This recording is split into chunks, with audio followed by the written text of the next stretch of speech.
Glória a Deus. Eu tenho uma palavra da parte de Deus para compartilhar com você nessa noite. Quem é que veio aqui hoje e quer ouvir uma palavra de Deus? Amém? Glória a Deus. Então eu carinhosamente lhe convido a abrir a sua Bíblia no Evangelho segundo Mateus, no capítulo de número 27. Nós leremos um trecho bíblico e depois a gente vai pular para ler mais 3 textos diferentes, todos aqui no Novo Testamento, e eu creio, Deus há de falar ao meu e ao teu coração. Glória a Deus. Mateus capítulo 27, versículos de 45 a 54, diz assim a Sagrada Escritura. Leamos. A partir do meio-dia, houve trevas sobre toda a terra até as 3 horas da tarde. Por volta das 3 horas da tarde, Jesus clamou em alta voz, dizendo: Eli, Eli, lema sabactani. Isso quer dizer: Deus meu, por que me desamparaste? Alguns dos que estavam ali ouvindo isto diziam: ele chama por Elias. E logo um deles correu a buscar uma esponja e, tendo-a embebido em vinagre e colocado na ponta de um caniço, deu-lhe de beber. Os outros, porém, diziam: espere, vejamos se Elias vem salvá-lo. Versículo 50. E Jesus, clamando outra vez em alta voz, entregou o Espírito. Eis que o véu do santuário se rasgou em 2 partes, de alto a baixo. A terra tremeu e as rochas se partiram. Os túmulos se abriram e muitos corpos de santos já falecidos ressuscitaram. E, saindo dos túmulos, depois da ressurreição de Jesus, entraram na cidade santa e apareceram a muitos. O centurião e os que com ele guardavam Jesus, vendo o terremoto e tudo que se passava, ficaram possuídos de grande temor e disseram: verdadeiramente, este era o Filho de Deus. Oremos. Querido Deus e amado Pai, lida está a Sagrada Escritura. Eu tenho uma palavra da parte de Deus para compartilhar com você nessa noite. Eu tenho algo para dizer e intitulei nessa noite essa palavra com o poder da ressurreição. Nós veremos alguns versículos hoje aqui. Eu vou te convidar para irmos no Evangelho segundo João e para irmos também no livro de Romanos daqui a pouco. E nós veremos aqui nesta noite que a ressurreição é uma ação de Deus na vida do homem, gerando e provocando poder. Existe um poder em movimento em nossa vida, em nossa casa, em nossa existência, quando a ressurreição de Deus é compreendida, a ressurreição de Jesus Cristo é entendida e ela é aplicada na minha e na tua vida. Há um poder, e nesse tempo, amado pastor Valmir, onde tanto se fala em poder e instâncias e qual é o maior poder do país, uma disputa grande tem acontecido, uns pensando que o poder é o que está sentado ali num local específico de Brasília, outros já acham que o maior poder desse país emana de um outro endereço também ali em Brasília. Eu quero lhe informar nessa noite que o maior poder desta humanidade em todos os tempos ainda é o poder que emana da cruz do Calvário. A pergunta que eu quero fazer para nós nessa noite não é se entendemos que da cruz emana o maior poder, não. Porque eu creio que a maioria de nós aqui concordamos com essa verdade. O maior poder emana da obra de Jesus Cristo na cruz. Mas a pergunta que eu quero deixar no ar, aqui no início da minha palavra é: qual a extensão e o alcance da obra de Cristo Jesus na cruz? Que a obra de Cristo na cruz é poderosa, ninguém nega isso. Essa verdade está nas nossas canções, nas nossas pregações. Inclusive, eu recomendo que, quando for lançada no YouTube, entre terça e quinta, o Vaguinho lança as pregações, você escute a pregação de hoje de manhã. Reverendo Valmir Medeiros estava azeitado hoje pela manhã, pregou muito bem, foi uma excelente aula, excelente ensino. Amados irmãos, eu creio que a extensão e o poder da obra de Cristo na cruz ainda não foi medida na minha e da tua vida. Ainda não foi medida. Pastor, até onde vai o poder e a extensão e o alcance da obra de Cristo na cruz? Eu não sei, meu irmão. Eu não sei o tamanho da tua necessidade.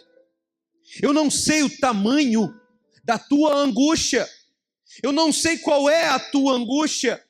Eu não sei quais são as suas cargas. Uma coisa eu sei e aprendi aqui com o nosso amado pastor Edi. Durante muito tempo foi nosso pastor aqui. Se a tua necessidade é desse tamanho, a graça é desse. Mas se a tua necessidade for desse tamanho, a graça será desse. Lembra, Marcinho, ele falando isso?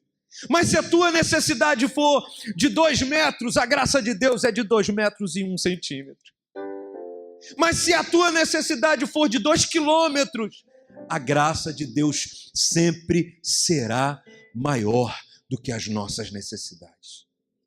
Porque o alcance da obra de Jesus Cristo na cruz do Calvário se estende exatamente ao tamanho das nossas angústias e necessidades. Mas eu não quero que você concorde comigo por conta da eloquência ou do que eu estou afirmando, ou porque existe lógica no que eu estou dizendo. Eu quero que nesta noite, o início dessa palavra, nós venhamos concordar pela abundância da leitura de textos. Então eu te convido para juntos irmos ali no Evangelho segundo João, no capítulo de número 11. Pula aí para frente um pouquinho, deixa marcado em Mateus, porque a gente volta em Mateus daqui a pouquinho. Mas o Evangelho segundo João, no capítulo 11, vai nos afirmar o seguinte: irmão, meu irmão e minha irmã, ali nos versículos 25 e 26. Jesus, logo ali vivenciando o momento da ressurreição de Lázaro, Jesus Cristo olha num momento de autoridade do maior pregador da existência, e ele diz, no capítulo 11, versículo de número 25, a seguinte declaração, a seguinte afirmação: então Jesus declarou: eu sou a ressurreição e a vida, e quem crê em mim, ainda que morra, viverá. E todo que vive e crê em mim não morrerá eternamente. Você crê nisto? Cristo pergunta. E eu devolvo, então espalho a pregação nessa noite. Você crê nisso, meu irmão? Cristo, o maior pregador que pisou essa terra, ele afirmou, e ele termina a sua afirmação com uma pergunta. Ele diz: eu sou a ressurreição e a vida, e quem crer em mim, mesmo que esteja morto, este voltará a viver. E ele olha para aquelas pessoas, ele olha para a irmã daquele homem que estava morto há 4 dias e faz uma pergunta para aquela mulher: você crê nisso, mulher? E eu creio que o Espírito Santo nos pergunta nessa noite: você crê nisso, meu irmão? Que ele, Jesus, é a ressurreição e a vida. Eu tenho mais um texto, vamos pular agora para a carta de Paulo aos Romanos, no capítulo de número 6. se pudéssemos, irmãos, é porque hoje não é um estudo bíblico, hoje é uma pregação, é uma palavra, mas se pudéssemos, eu lhe convidaria a lermos o capítulo inteiro, o capítulo 6 e 8 inteiros, ou talvez seria uma leitura ainda melhor se lêssemos o capítulo 6, 7 e 8 de Romanos inteiro, para ver a defesa paulina, o argumento do quase que jurídico de Paulo, defendendo a ideia de que a obra da cruz era suficiente. E quando ele vai fazer essa argumentação, ele no capítulo 6 aqui e 8, nos trechos que eu lerei, ele defende a extensão e a obra da ressurreição em nossas vidas. Vamos ler primeiramente capítulo 6, Romanos 6, versículos de 7 a 11. Diz assim a Sagrada Escritura: pois quem morreu está justificado do pecado. Ora, se já morremos com Cristo, cremos que também viveremos com Ele. Posso ouvir um glória a Deus? Sabemos que, havendo Cristo ressuscitado dentre os mortos, já não morre. A morte já não tem domínio sobre ele, pois quanto a ter morrido, de uma vez para sempre morreu para o pecado, mas quanto a viver, vive para Deus. Assim, também vocês considerem-se mortos para o pecado. Mas o que, meus irmãos? O que diz o texto? Mas vivos para Deus. Em qual lugar? Em qual pessoa? Em Cristo Jesus. E eu convido você a dar mais um glória a Deus nessa noite. O texto está de uma maneira eloquente que quase que eu escuto Paulo dizendo que aqueles que estavam mortos não precisam mais se preocupar com o aroma da sua morte, porque a obra de Cristo nos alcançou. E uma vez a obra de Cristo nos alcançando, meu irmão e minha irmã, o poder que age na minha e na tua vida não mais é o poder da morte, mas sim o poder da vida, o poder da ressurreição, o poder da obra de Jesus Cristo na cruz do Calvário. Pula comigo lá para o capítulo 8 e para o versículo 11, que diz assim a Sagrada Escritura, capítulo 8, versículo 11, Paulo escrevendo ainda aos Romanos diz assim: se em vocês habita o Espírito, escute, irmãos, se em vocês habita o Espírito daquele que ressuscitou Jesus dentre os mortos, esse mesmo que ressuscitou Cristo dentre os mortos, vivificará também o corpo mortal de vocês, por meio do seu Espírito que habita em vocês. Se eu não tivesse lido nenhum versículo bíblico na minha vida, e lesse esse versículo hoje, seria o suficiente para arrebentar com o meu coração. Esse versículo está dizendo que o mesmo Espírito Santo que levantou Cristo dentre os mortos, ele habita num lugar muito específico. Ele mora num lugar. Vou repetir. Paulo está defendendo a ideia de que o mesmo Espírito Santo que poderosamente arrancou Cristo da morte, entenda isso, irmãos, Cristo morre, ele entrega a vida dele pela minha e pela tua vida, mas ele morreu de verdade, e um poder precisou ir lá no mundo dos mortos e com autoridade arrancar Cristo da morte. O corpo de Cristo, por 3 dias, ficou ali, num sepulcro, morto, atrás daquela pedra. Mas o texto vai dizer que o Espírito Santo foi lá e poderosamente arrancou Jesus da morte, dos aguilhões da morte, do poder da morte e do poder daquela pedra que o escondia dentro daquele sepulcro. Amém? E Paulo então está defendendo que hoje este mesmo Espírito habita num lugar que você conhece muito bem. Irmão, se fôssemos nós escrevendo esse texto, querido Moisés, se fôssemos nós, a gente ia pensar, bom, se ele está falando do Espírito Santo que ressuscitou Jesus, deixa eu pensar um lugar bem bonito para Jesus morar. E a gente ia pensar, William, num lugar assim com pôr do sol. A gente ia montar uma casa com 3 andares, né, uma coisa bem bonita assim, ia falar, não, o Espírito Santo vai morar ali. A gente ia pensar em algum momento histórico lindo para Cristo, para montar um lugar, um altar, para o Espírito Santo morar ali naquele lugar, habitar ali naquele lugar.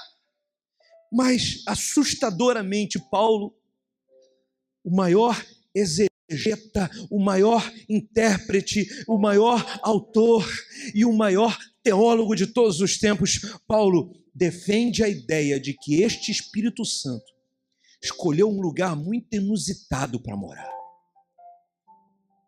Ele escolheu a minha e a tua vida. Eu não sei você, gente, mas isso é assustador demais.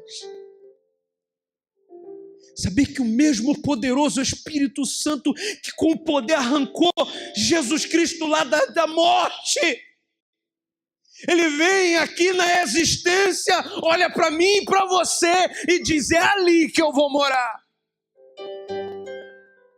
Isso nos confere dignidade.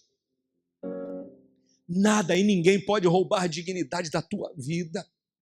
Pastor, mas você não me conhece, eu sou um pecador, pastor. Eu sou uma pecadora, pastor. Que bom, meu irmão, que bom, minha irmã. Você está no lugar certinho, porque pecador e pecadora aqui nesse lugar, glória a Deus, pode se apresentar ao Senhor, receber a dádiva do Senhor, a graça do Senhor, pedir perdão para o Senhor. E o bônus, o Espírito Santo vai habitar no meu e no teu coração. Sim, Paulo não se enganou. Sim, eu não li errado. O mesmo Espírito poderoso que arrancou Jesus lá do túmulo, ele hoje escolheu, decidiu habitar na minha e na tua vida.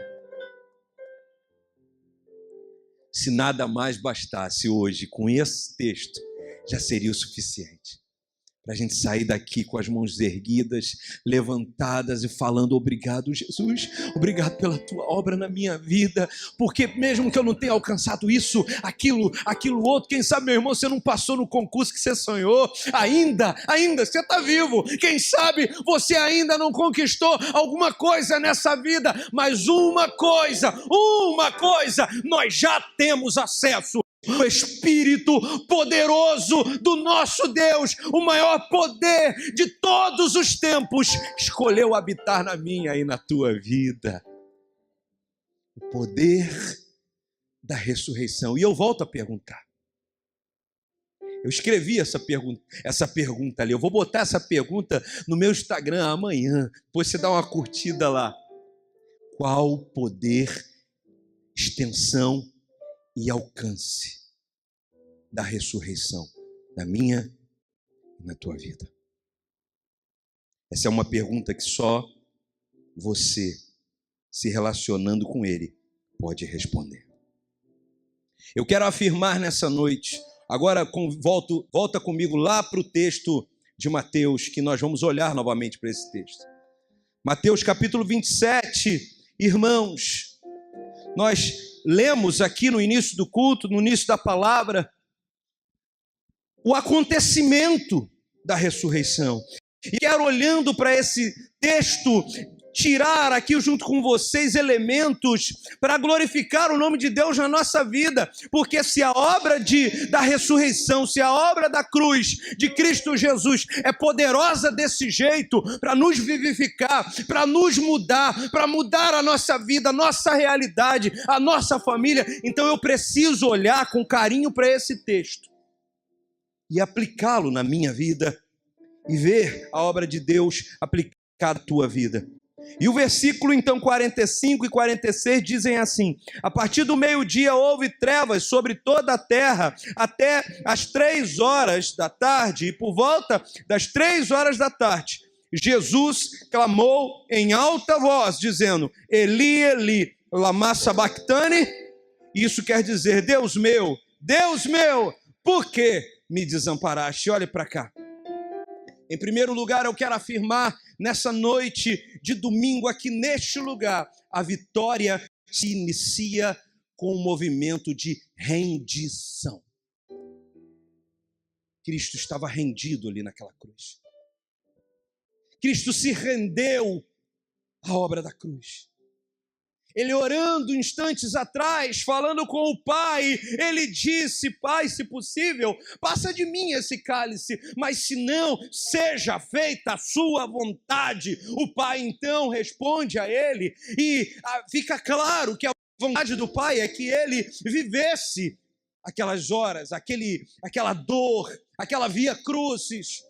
Ele recebe então a coroa de espinhos, ele recebe então os cravos nas mãos e nos pés, e ele é erguido no madeiro, ele é morto ali naquele lugar, e esse movimento se inicia na rendição de Jesus. Cristo só foi morto na cruz porque se entregou. Cristo não apenas foi morto na cruz.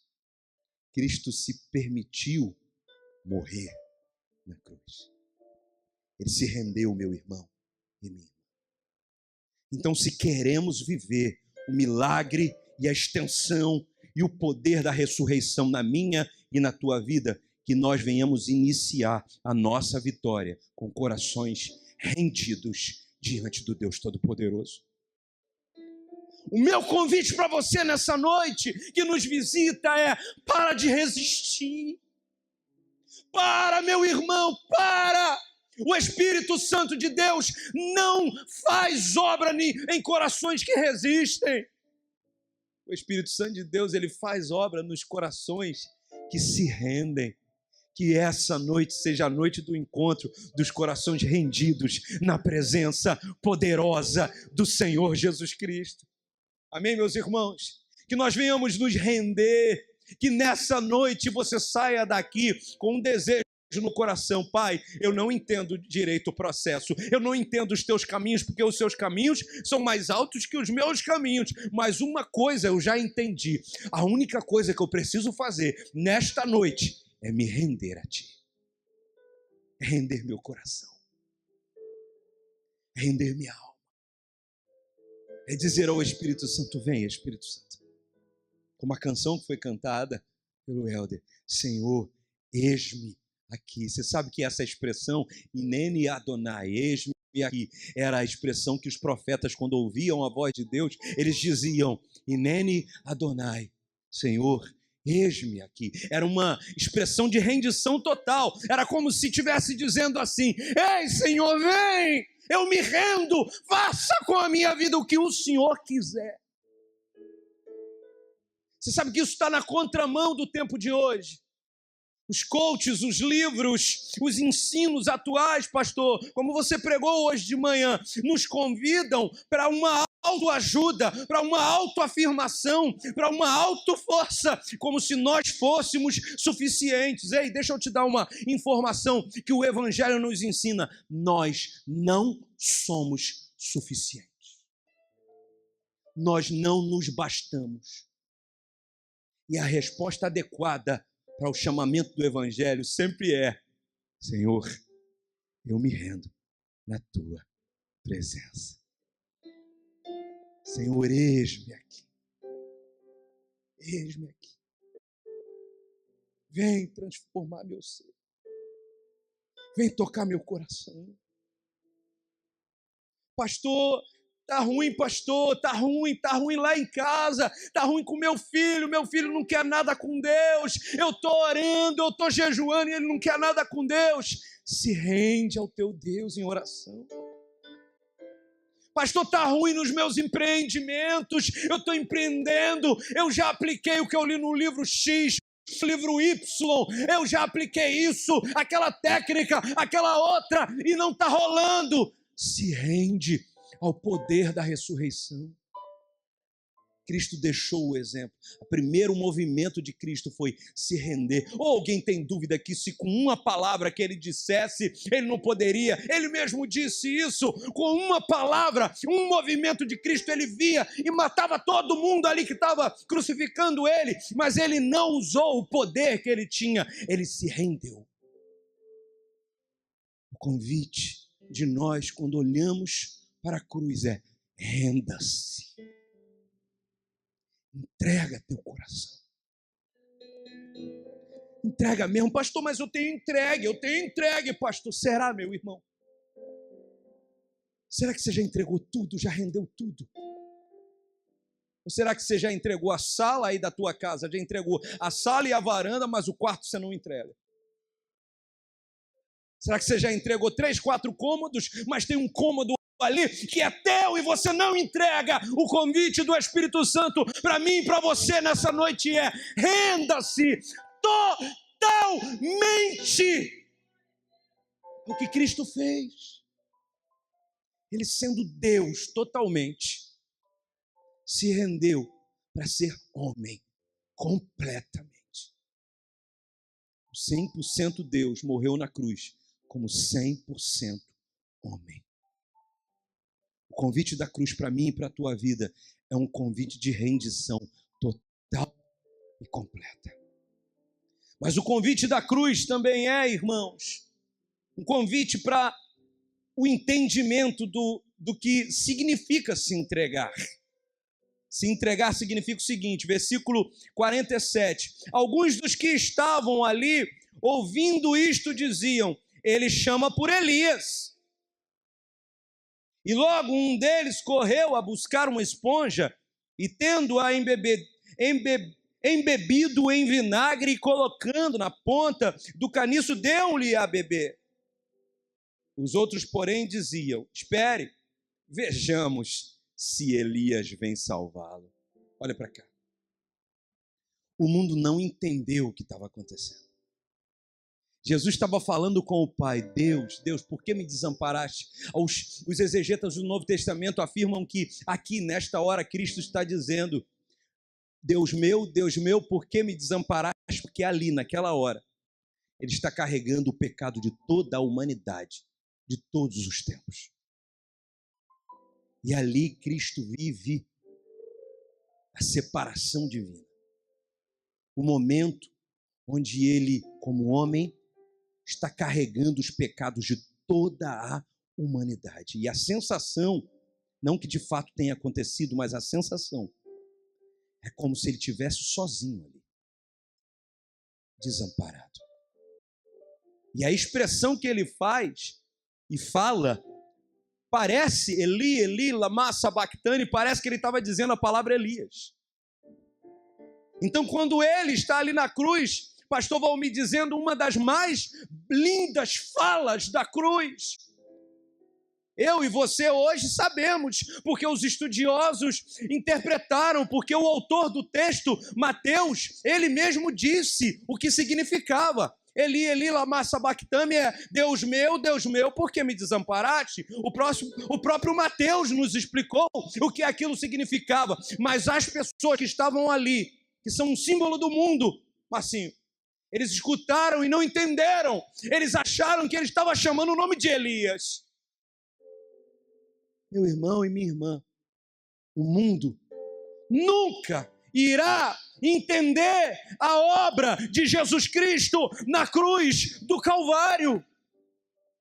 O mundo não entende, nunca vai entender a obra de Jesus Cristo. Não adianta, pastor, mas eu já li um livro, eu já li 2 livros, 3 livros, eu já li tudo tudo o que o teólogo A, o B, o C explicaram sobre a obra de Cristo. Meu irmão, a obra de Cristo não pode ser compreendida pelo intelecto. A obra de Cristo na minha e na tua vida só pode ser compreendida numa imersão no Espírito Santo. Se o Espírito Santo se apoderar do meu e do teu coração, da minha e da tua mente, e explicar para nós o que ele fez na minha e na tua vida. Eu pergunto novamente, qual a extensão, qual o alcance da obra de Cristo Jesus na cruz do Calvário? O mundo não entende. O mundo não vai te entender, a tua rua não vai te entender, a tua família não vai te entender, às vezes um parente teu não vão te entender, mas não se assuste com isso, porque o nosso Deus Todo-Poderoso que te chamou, Ele te garante. É Ele que te chamou, é Ele que precisa entender, é a tua relação com Ele, é o teu coração que precisa entender a obra dEle na cruz pela tua vida, meu irmão.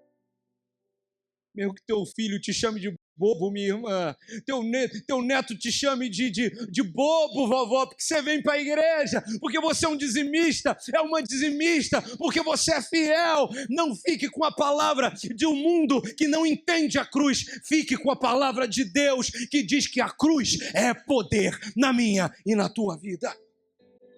É poder. Então a vitória se inicia com redenção e o mundo não entende a obra da cruz, mas eu também posso afirmar, versículo de número 51 diz assim, versículo de número 50 e 51, e Jesus clamando outra vez, em alta voz, entregou o Espírito. Versículo 51, eis que o véu do santuário se rasgou em duas partes, de alto a baixo. A terra tremeu e as rochas se partiram. Olha para cá. Jesus clamou a primeira vez, pastor. Grave isso. Jesus clamou a primeira vez. Eli, Eli, lama sabachthani. O mundo olha, não entende, acha que ele está falando o nome de Elias. O mundo debocha dele. Diz o texto sagrado no versículo 50, que Jesus clamou em alta voz uma segunda vez. Pastor, o mundo está rindo de mim, está debochando de mim. As pessoas estão olhando a crença que eu tenho na obra de Cristo na cruz, na minha vida com Deus, e eu estou sendo motivo de piada, pastor. O que eu faço, pastor? Faça o que Jesus fez. O que Jesus fez, pastor? Ele clamou pela segunda vez.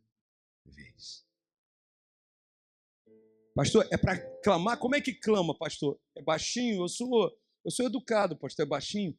Tem como clamar baixinho, pastor? O texto sagrado diz que Cristo clamou em alta voz. Ele gritou. Enquanto o mundo se levantava e debochava, enquanto o mundo não entendia, enquanto o mundo gritava que era Elias, ele está gritando o nome de Elias, Cristo não ficou com a fala do mundo, Cristo clamou mais ainda. O que o mundo diz de você, meu irmão? Ele debocha da obra de Cristo na tua vida, na tua casa, na tua família? O que o mundo está dizendo a teu respeito? Ah, pastor, está dizendo isso e está dizendo aquilo outro. E o que você vai fazer? A palavra nos convida a clamarmos, a gritarmos em alta voz, a dizermos uma segunda vez, uma terceira vez. E quanto mais alto o mundo gritar, mais alto grite no teu lugar: o meu Cristo é suficiente. A obra do meu Jesus na cruz é suficiente. E todas as vezes que o mundo se levantar contra você, meu irmão e minha irmã, clame em alta voz. Clame mais outra vez. Clame mais outra vez. Pastor, e se amanhã houver um outro clamor do mundo, uma outra palavra do mundo, mais uma vez se levantar contra mim, clame mais uma vez. Clame quantas vezes você precisar. Mas diga em alta voz que a obra da ressurreição e o poder da ressurreição na minha e na tua vida são suficientes para você viver o novo de Deus. Eu posso ouvir um glória a Deus? Aleluia! E o versículo 51, então, quando Cristo clama a segunda vez, meu irmão e minha irmã, quando ele clama a segunda vez, quando ele entrega o Espírito e quando finalmente ele morre, o versículo 51 diz: eis que o véu do santuário se rasgou em duas partes, de alto a baixo, a terra tremeu e as rochas partiram. Olha para cá, meu irmão, quando Cristo clama a segunda vez, ele entrega o Espírito e ele finalmente morre, e quando ele morre, diz a Bíblia que um véu, uma espécie de cortina que tinha 10 centímetros de largura, eles precisavam de aproximadamente 300 homens para colocar aquela cortina no lugar, porque ela tinha 9 metros de altura e 18 metros de comprimento, 10 centímetros de grossura a cortina tinha, e alguns estudiosos do Novo Testamento, pastor Volmir, afirmam que era necessário algumas juntas de boi de um lado e de outro para fazer força suficiente para rasgar aquilo. Aquilo não poderia ser rasgado. Rasgou, amém, meu irmão? O que não poderia ser feito, foi feito. Foi feito, onde? Na cruz. Foi rasgado de uma maneira específica. E o texto sagrado diz: de cima para baixo, simbolizando que tudo de vitória da minha e da tua vida começou num lugar, foi planejado em um lugar, foi planejado lá, meu irmão. A obra de Cristo na tua vida, meu irmão, foi planejado no céu. E o véu se rasga de alto a baixo. E então, o que era improvável, impossível, aconteceu. Os estudiosos de sinagoga e de judaizantes e de ritos vão dizer que apenas uma vez no ano o sumo sacerdote entrava no santo lugar. Existia o santo lugar e o santíssimo. E nesse lugar o sumo sacerdote só entrava uma vez no ano. E esse véu separava um cômodo do outro. Os sacerdotes, por sorteio, talvez entrassem uma vez na vida. E os sumos sacerdotes entravam uma vez no ano. Aquele ali era o lugar onde o sumo sacerdote levava os sacrifícios e entregava os sacrifícios que simbolizavam o perdão dos pecados das pessoas diante da arca do Senhor, que simbolizava a presença de Deus. O entendimento daqui é muito simples, que só os sumos sacerdotes que podiam entrar na presença de Deus uma vez no ano, e os sacerdotes entravam uma vez na vida, se fossem sorteados. Quando Cristo morre na cruz do Calvário, essa cortina, esse véu impossível é rasgado do alto a baixo, numa eloquente afirmação e pregação simbólica de que nada mais pode nos separar da presença do nosso Deus. Que agora nós temos livre acesso. O autor dos Hebreus vai dizer: acheguemo-nos com confiança no trono da graça. Por onde? Pelo novo e vivo caminho, o sangue de Jesus. Quando Cristo então morre na cruz do Calvário, o véu se rasga e nós temos acesso ao que apenas os sumos sacerdotes podiam entrar uma vez no ano. Agora, meu irmão, isso que esses homens entravam uma vez por ano, eu e você podemos alcançar e tocar fechando o olho agora. Se você fechar o olho aí agora, você pode entrar onde apenas o sumo sacerdote podia entrar uma vez no ano. O que isso me diz então, pastor? Privilégio, graça, bondade, amor de Deus pela minha e pela tua vida. A ressurreição, o poder da ressurreição, qual o alcance da ressurreição, meu irmão, não sei se você já entendeu, mas a ressurreição nos permite entrar na presença de Deus, no lugar mais lindo do universo. Pastor, qual o lugar mais lindo do universo? Alguns dizem que são as bordas dos buracos negros, Danielzinho. Alguém vai dizer que é a galáxia X ou Y. Alguém vai dizer que é o pôr do sol.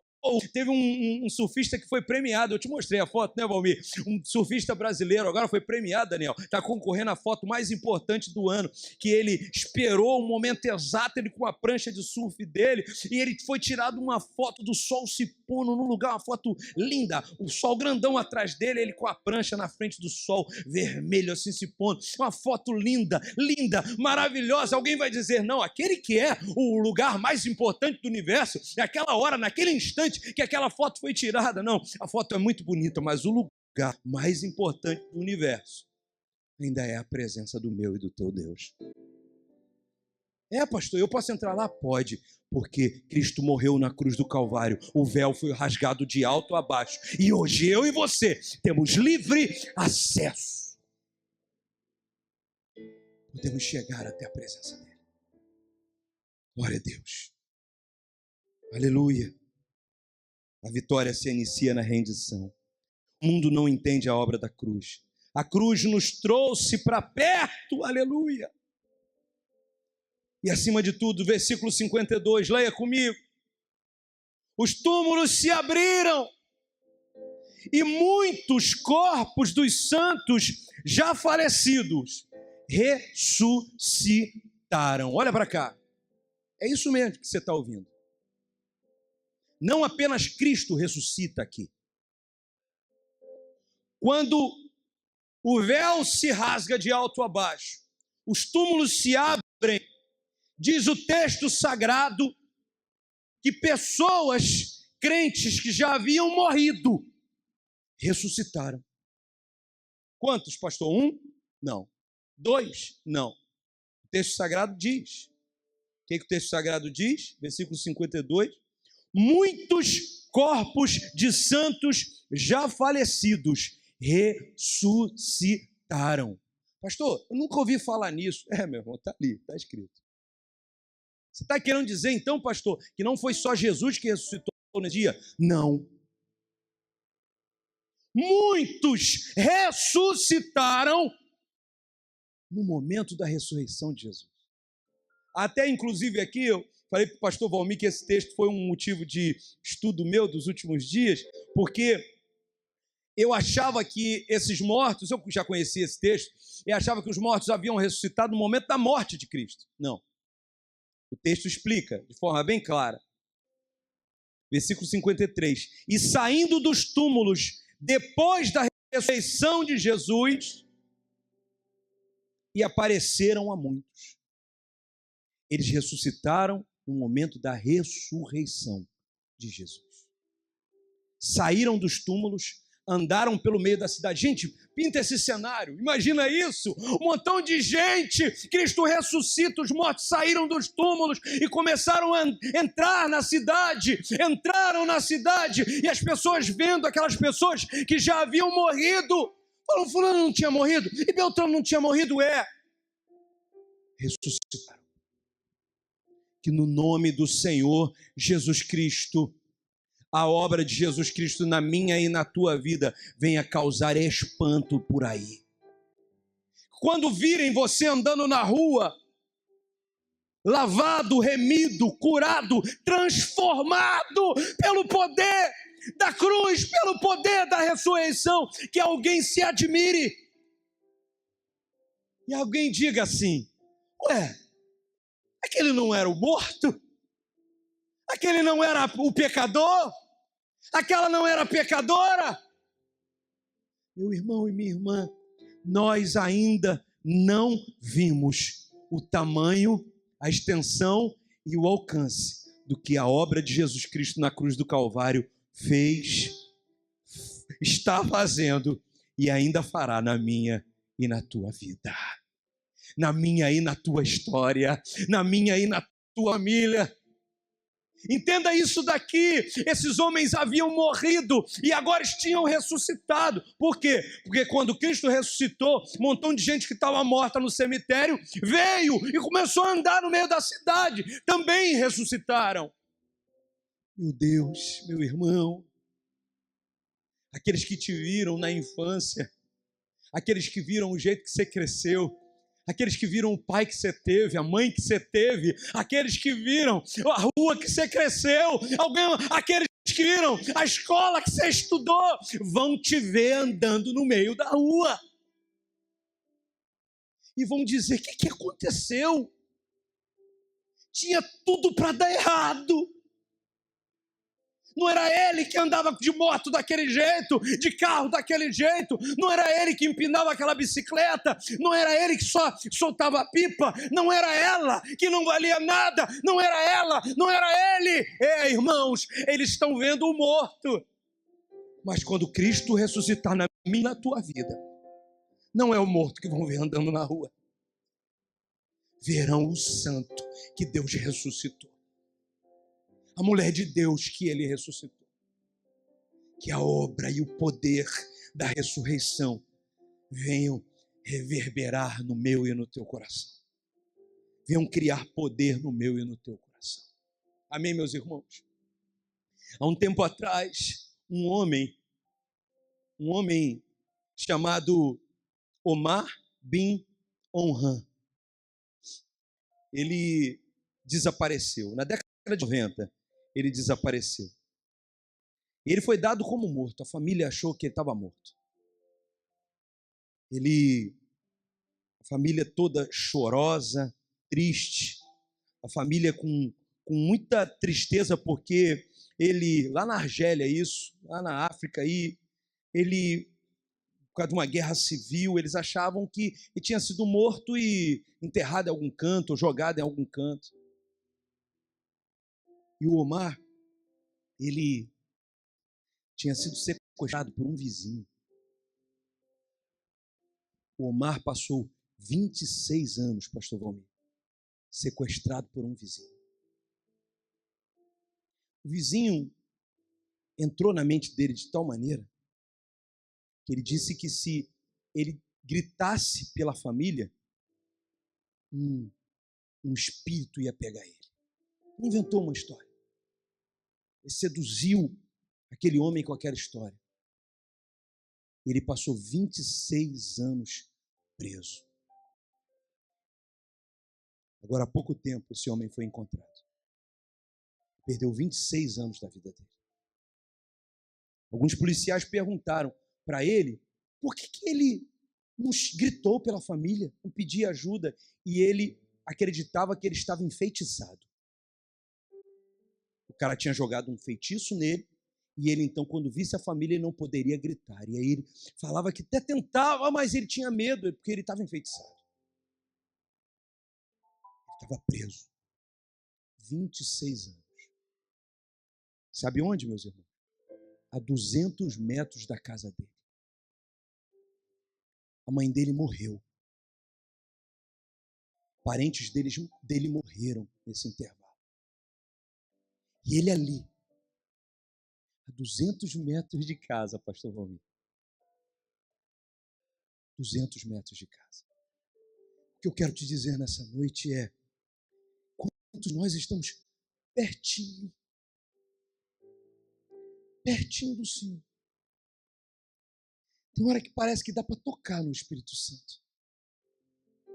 Mas a gente acredita em qualquer balela, em qualquer história, em qualquer conversa, e a gente aceita qualquer coisa, menos o tudo que a obra da ressurreição propõe para mim e para a tua vida. Esse homem precisou 26 anos, mesmo estando a 200 metros, da mãezinha dele que morreu, do pai dele, dos irmãos dele. Agora que ele foi encontrado, ele já tinha 45 anos de vida. Perdeu a juventude dele toda a 200 metros de casa, pertinho da família. E sem força de voltar para casa. Meu convite para você nessa noite é: você está pertinho da presença de Deus. É pertinho, pastor? Pertinho? É, meu irmão. Porque o véu do templo foi rasgado de alto a baixo. E eu e você, hoje, temos livre acesso à casa do nosso Pai. Meu convite para você nessa noite é: grita, clama. Se você já clamou uma vez, clame 2, clame 10, mas não aceite nada além de viver na presença do nosso Deus. Aceite a presença do nosso Deus e viva a obra da ressurreição. Viva o alcance total do poder da ressurreição na minha e na tua vida. Não faça igual esse homem que estava do lado de casa e esperou 26 anos. Não espere mais nenhum minuto. Que nesta noite eu e você venhamos fazer como Cristo na cruz. Venhamos nos render totalmente e completamente ao poder da ressurreição. Amém, meus irmãos? Feche seus olhos e curve a sua cabeça. Senhor, meu Deus e meu Pai, eu quero orar com os meus irmãos nessa noite.